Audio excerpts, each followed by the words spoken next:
When American filmmaker Michael Rossato-Bennett heard about social worker Dan Cohn, he thought he'd tag along with him for a day and capture his efforts on film. Dan was volunteering at a retirement home, providing music to people there and achieving astounding results. Neither man could have imagined that one-day expedition would turn into a 3-year journey. That sojourn would result in the award-winning film Alive Inside. It would also spark a movement to make music part of the standard protocol at nursing homes everywhere. And what happens to you when you hear it? I feel good. It's like I got a girl. I want to stay with her.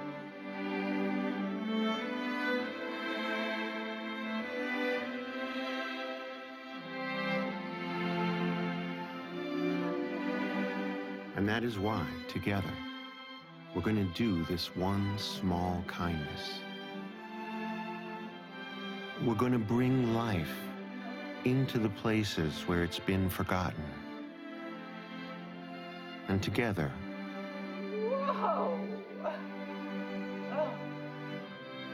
we will listen.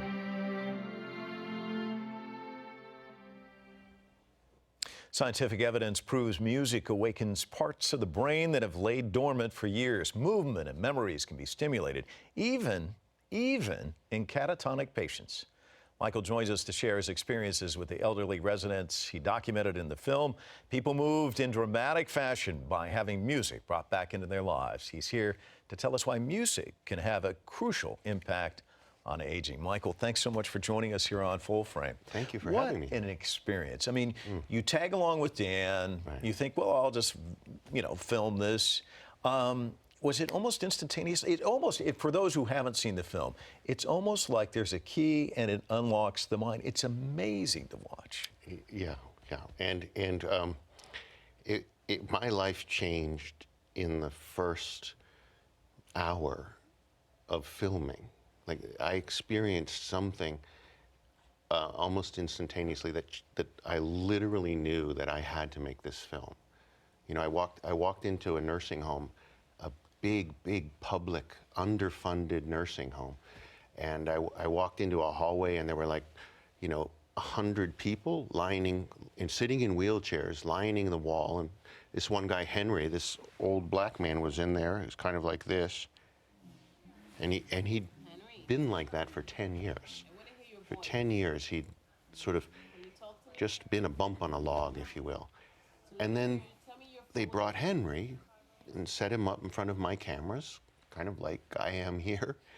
And we put music on his head, and it was Cab Calloway, like the music that he'd loved when he was a boy.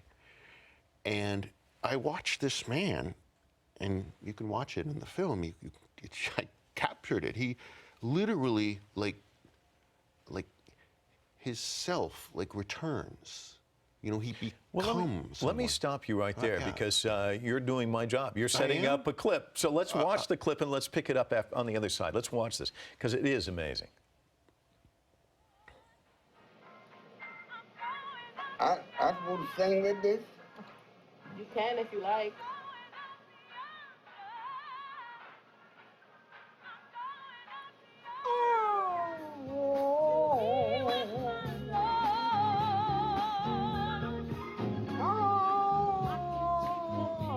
When I first met him, he was very isolated, and he used to always sit on the unit with his head like this. He didn't really talk to much people, and then when I introduced the music to him, this is his reaction ever since.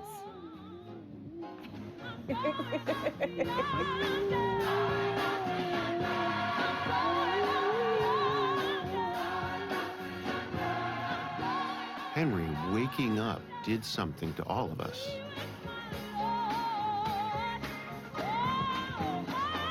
Everyone in the room felt it.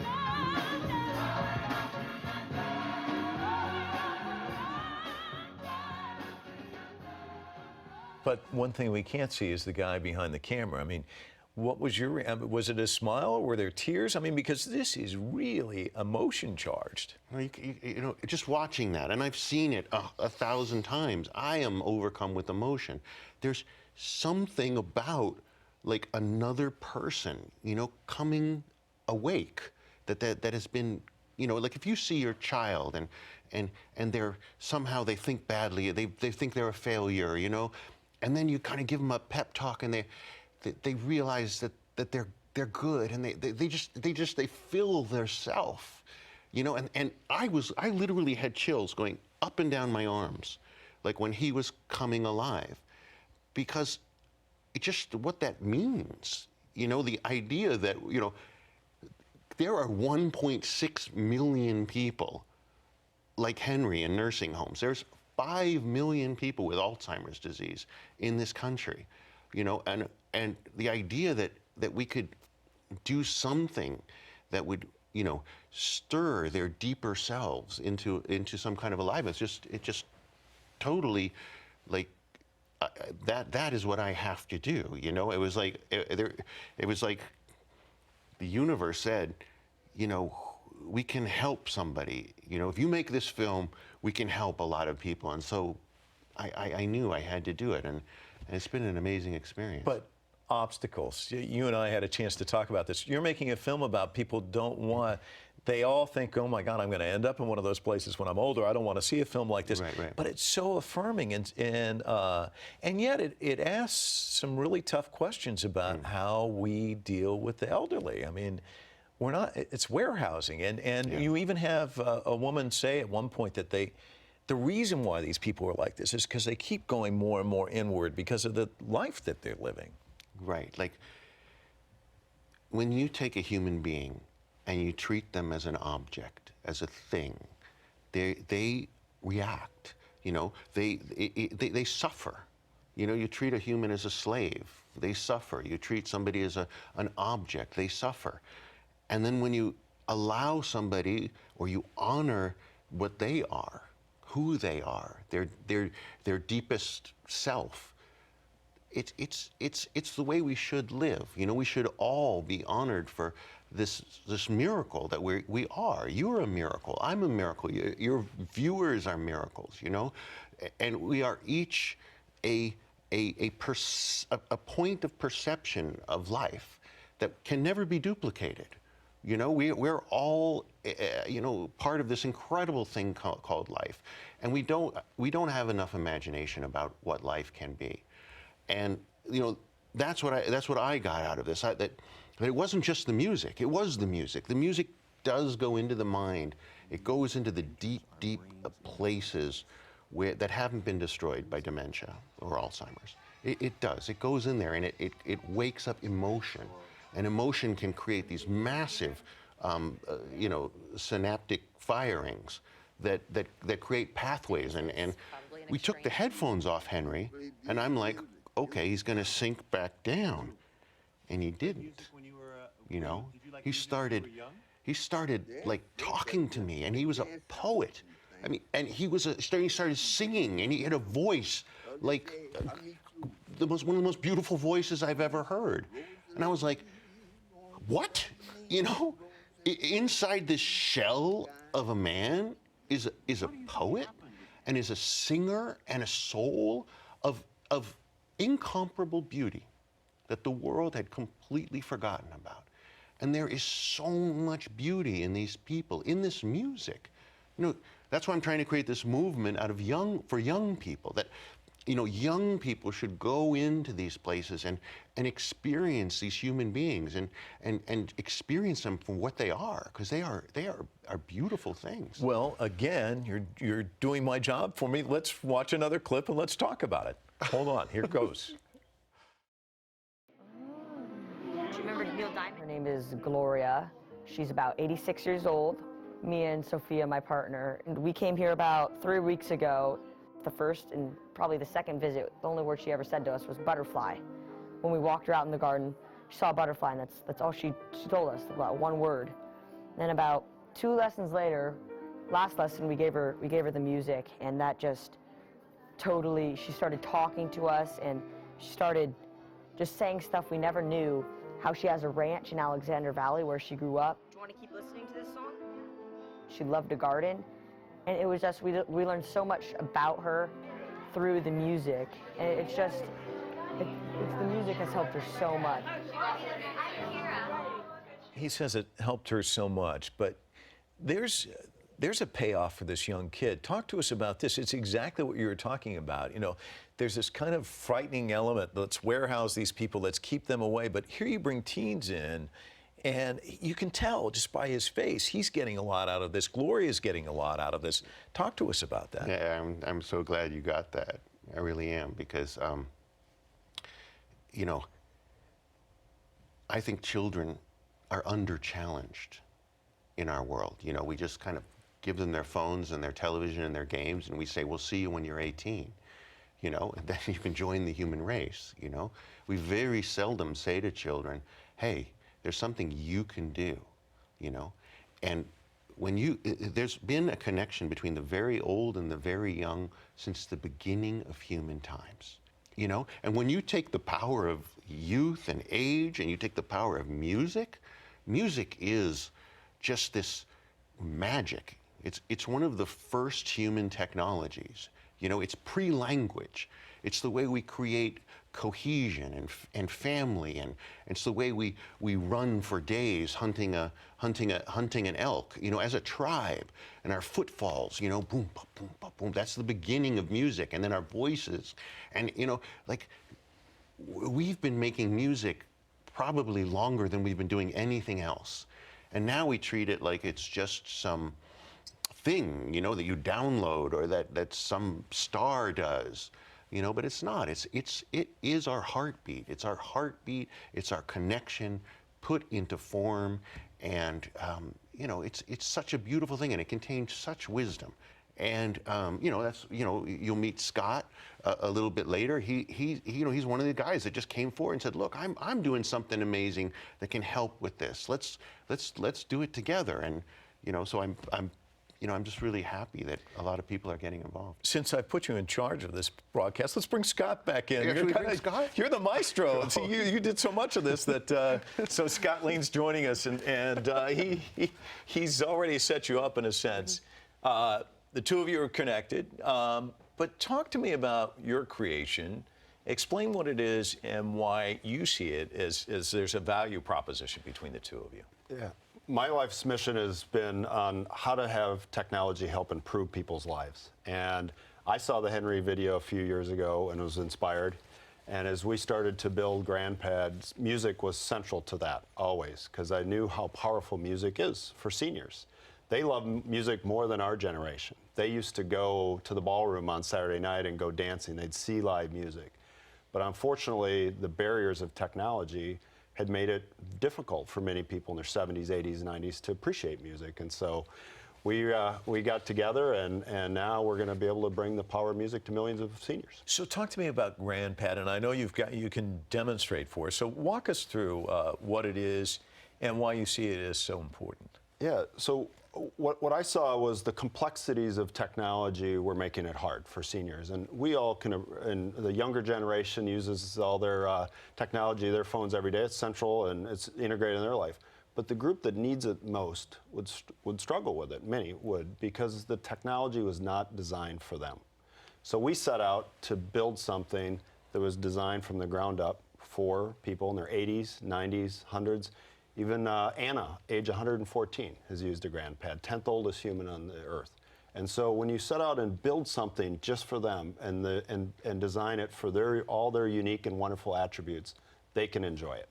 So Anna, if she's going to be messing with this, show us what she would do. Yeah, so a couple key things. First off, if I'm 90 and have some eyesight and tremor issues, just plugging in a standard tablet is difficult. You know, that was designed for a 30-year-old. So we designed GrandPad that it has built-in wireless inductive charging. I just set it there and it charges. I don't have to plug anything in. This is just for the TV studio. We have a wonderful stylus. When I'm over the age of 90, standard touch screens don't work because my skin is dry. So we have a stylus that they can use and easily enjoy and see all the wonderful pictures of the kids and grandkids. And everything about the interface is built so that it's simple and safe. And as they can scroll through and see, you know, pictures and videos of the kids, grandkids, great-grandkids.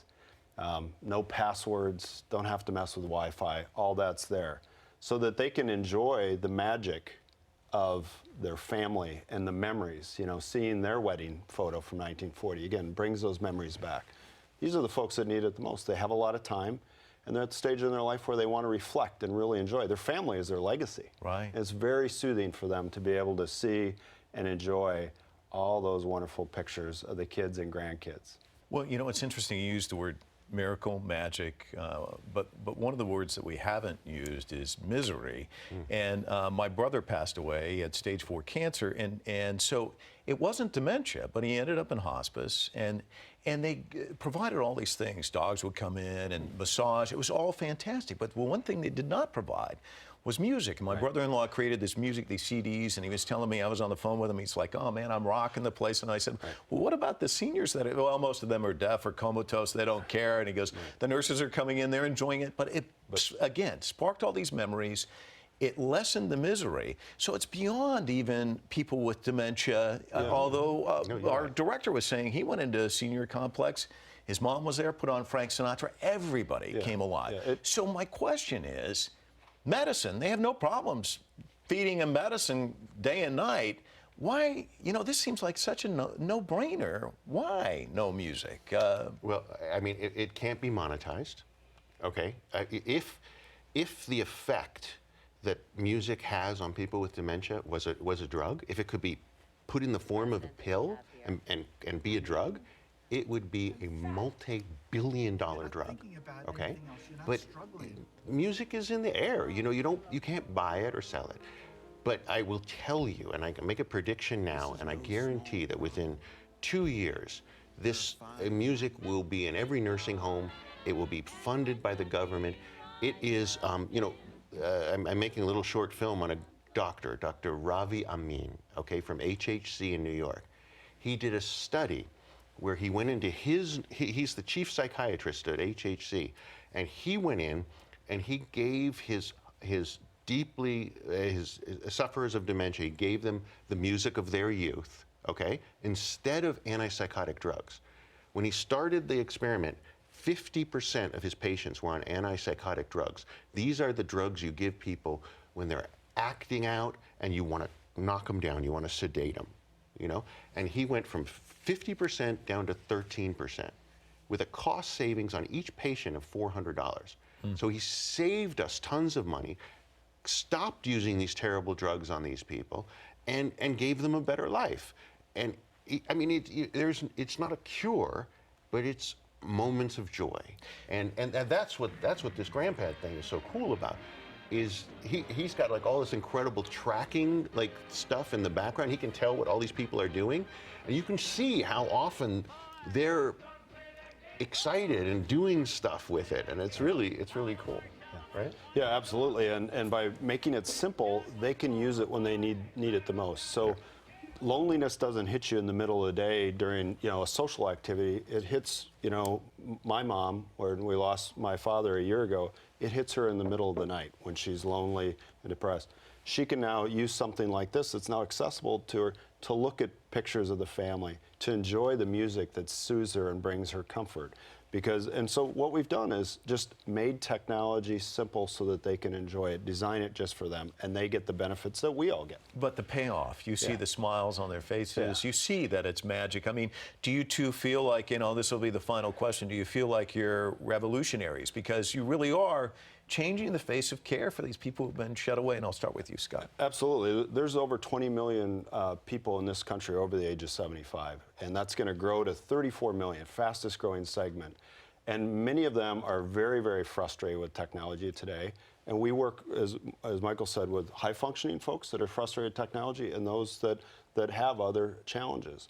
By doing this, we can dramatically improve their life.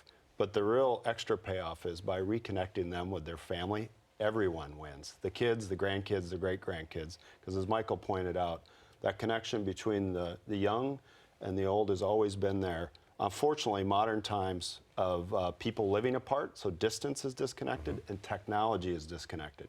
We can bring them back together, and it will have a big difference on this country. And Michael, it starts as a film, but now it's a cause. I mean, it's a passion of yours, isn't it? The one thing I learned from this whole process is I thought these elders with dementia were gone. that they were dead. I really did. I'm sorry. I thought, and I think most of us do. And what I learned, beyond a shadow of a doubt, is that there are two minds. One is the cognitive thinking mind, and the other is the emotional sense of self and the emotional being. And in these people, that part of them is 100% functional. And that's why, you know, Scott and I, we really have a lot of pleasure in what we're doing. Like, you know, people go to their work and they're like, oh, I'm just clocking in. No, this is fun because we're helping people be good and access that aliveness that we're supposed to have. We're not machines. We're not robots. We're not unnecessary. We are beautiful creatures, human beings, and we really need to get back to celebrating that together. And well, my thought. It's amazing that you put something here and you just see the eyes, you know, and you know that they've triggered not just the mind but the heart as well. It's fantastic film. It's great what both of you are doing. Michael, Scott, thanks so much for coming in. Really appreciate it.